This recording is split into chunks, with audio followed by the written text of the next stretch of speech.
আমাদের বাংলাদেশে কিভাবে গুজব ছড়ায় এবং মানুষ কিভাবে গুজব বিশ্বাস করে। বাংলাদেশে গুজব চিরায়ত এবং গুজব মানুষ খুব বেশি বিশ্বাস করে।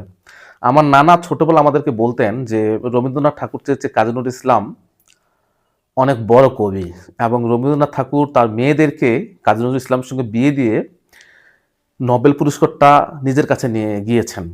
অথচ আমরা যদি তথ্যপাত্র বিশ্লেষণ করি তাহলে আমরা বুঝবো এটি কত বড় গুজব এবং এটা শুধু আমার নানা নয়, প্রচুর পরিমাণ বাংলাদেশে বিশ্বাস করে। আপনারা জানেন যে রবীন্দ্রনাথ ঠাকুর নোবেল পুরস্কার পেয়েছে ১৯১৩ সালে। কিন্তু কাজী নজরুল ইসলামের জন্ম ১৮৯৯ সালে, অর্থাৎ ১৩ সালে তার বয়স হচ্ছিল মাত্র ১৪ বছর। এবং রবীন্দ্রনাথ ঠাকুরের মেয়ে, সর্বশেষ যেটা মেয়ে, সেটার বিয়ে হয়েছে ১৯০৭ সালে।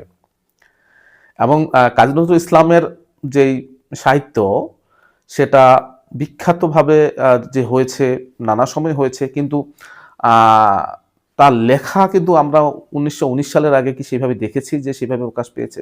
সেটাও তো দেখতে পাইনি। বা কাজী নজরুল ইসলামের যে দুটো স্ত্রী, আমরা সবাই জানি যে দুটোই আমাদের কুমিল্লার। প্রমীলা দেবী বলেন, সৈয়দা সাজদা নার্গিস বলেন, নার্গিস ১ম বিয়ে হয়েছে এটা সবাই বলে এবং সেটা আপনার আ বাসর হয়েছে কি হয়নি সেটা নিয়ে ভিন্ন আলোচনা আছে। কিন্তু ঘটনাটা হচ্ছে আ দুটোই বিয়ে হয়েছে এবং সেই বিয়েগুলোও কিন্তু অনেক পরে ২১ সালে, ২৩ সালে।